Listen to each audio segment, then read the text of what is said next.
Good morning, everyone. Welcome back. Imagine this scenario. You go to a dealership. You buy two cars. Car A is a brand new, petrol-powered Toyota RAV4. Car B is a brand new, electric Tesla Model Y.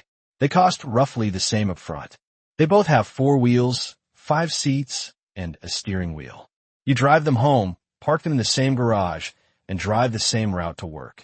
Logic suggests that insuring them should cost about the same, right? But when you open your insurance quote, you are in for a shock. Car B, the electric vehicle, is likely to cost you 20% to 50% more to insure than Car A. In some extreme cases, it could be double. Why? Today, we're going to look under the hood, or rather under the floorboard of the insurance industry. We are discussing the difference in insurance coverage for electric vehicles, EVs, versus internal combustion engine, ICE vehicles. We aren't just going to talk about price. We're going to analyze the actuarial physics behind that price. We will look at why a simple scratch can total an electric car, why a minor fender bender can cost as much as a luxury watch, and what this means for the future of automotive economics. By the end of this lecture, you will understand that when you insure an EV, you aren't just insuring a car. You are insuring a piece of consumer electronics that moves at 70 miles per hour. To understand the difference, we first need to look at the basic equation of insurance. Insurance premiums are calculated based on 2 main factors. Frequency. How often do accidents happen? Severity. How much does it cost to fix when they do happen? Let's start with frequency. Historically, there was a fear that EVs would crash more often because of their instant torque.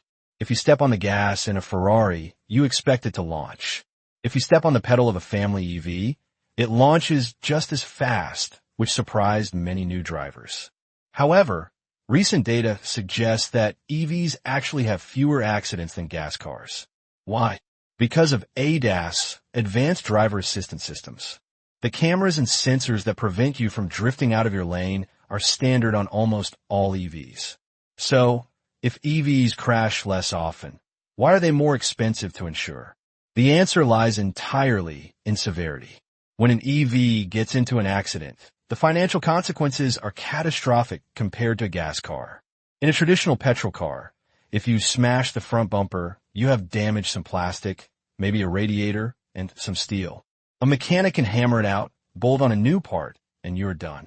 In an EV, that same accident triggers a cascade of specialized high-cost events.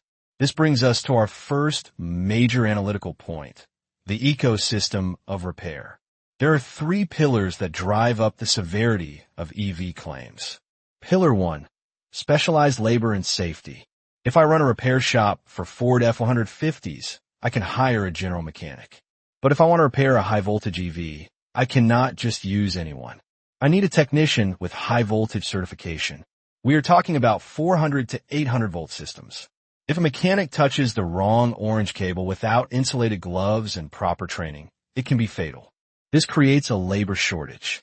There are fewer certified shops, which means they can charge a premium. Insurance companies have to pay higher hourly labor rates, sometimes 50% higher, just to get someone qualified to look at the car. Pillar 2, the total loss threshold. This is the most critical concept for you to understand today.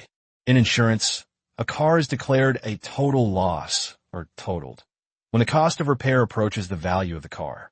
For gas cars, this usually happens only in severe crashes. For EVs, we are seeing cars totaled for minor damage. Let me give you a real-world instance. The case of the Hyundai Ioniq 5. There's a well-documented case in Canada where an owner ran over some debris on the road. It scratched the protective cover of the battery underneath the car. The car still drove fine. But because the scratch was on the battery casing, the dealership determined the entire battery pack had to be replaced to ensure safety. The cost of the battery? 60,000 Canadian dollars. The cost of the car? Roughly $55,000. Result? The insurance company wrote off a brand new, functioning car because of a scratch on the bottom. Why? Because for many EVs, the battery is not just a fuel tank. It is a structural component. You cannot just patch it. If the integrity is compromised, the fire risk is too high to take a chance. Pillar 3, sensor calibration. Let's look at a minor accident. You're in a parking lot and you back into a pole. In a 2010 Honda Civic, you replace the plastic bumper cover. Cost, $500. In a modern EV, that bumper hides radar sensors, ultrasonic sensors, and cameras. You don't just replace the bumper. You have to replace the sensors and then perform recalibration. This requires expensive software and hours of testing to ensure the car's autopilot features still work. Suddenly, a $500 dent becomes a $3,000 technical operation. Let's move from theory to reality with a specific case study that shocked the industry. We call this the Rivian fender bender. A few years ago, an owner of a Rivian R1T, an electric truck, was rear-ended at low speed.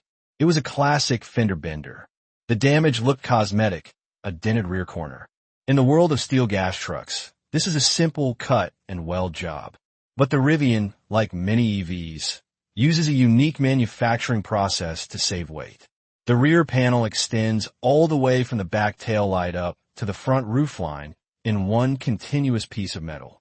To fix that one dent, the repair shop had to remove the interior ceiling liner, remove the seats, remove the rear glass, disconnect the high-voltage battery system.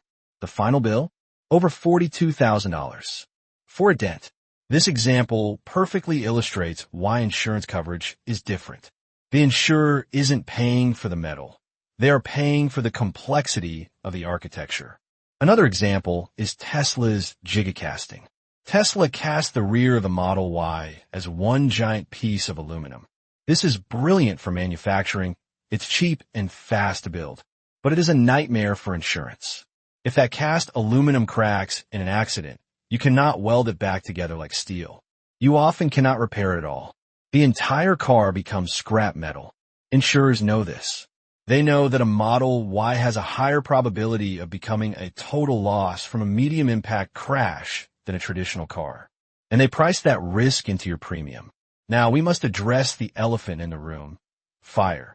You might read headlines about EVs catching fire and burning for days. From an actuarial standpoint, does this increase insurance premiums? Yes, but not because fires are frequent. Data actually shows that gas cars catch fire far more often than EVs. However, when an EV does catch fire, it is a chemical fire, thermal runaway. It burns hotter, it is harder to extinguish, and it often destroys the surrounding pavement or other nearby cars. So, while the frequency of fire claims is low, the severity is off the charts. Insurers are conservative. Until they have 50 years of data proving safety, they will charge a fear premium on the potential for catastrophic fire damage. Conclusion and future outlook. So what is the takeaway? The difference in insurance coverage between EV and ICE vehicles is a story of growing pains. We are currently in a transition period. The automotive industry has built cars that are like spaceships, but our repair industry is still set up for horse carriages. Parts are too integrated, battery packs that can't be repaired. Labor is too scarce, not enough high-voltage pros. Design favors assembly, not repair, gigacasting. For the student of economics or the prospective car buyer, you must understand this. The total cost of ownership of an EV is not just the sticker price plus electricity. You must factor in the insurance premium, which is the financial shadow of the car's technological complexity. Will this change? Yes. As more mechanics get trained, labor costs will drop. As manufacturers realize that $60,000 repair bills are unsustainable, they will redesign batteries to be modular and reparable. But for now, the insurance premium is the price we pay for living on the cutting edge of transportation technology. Thank you for listening. I'll see you next time.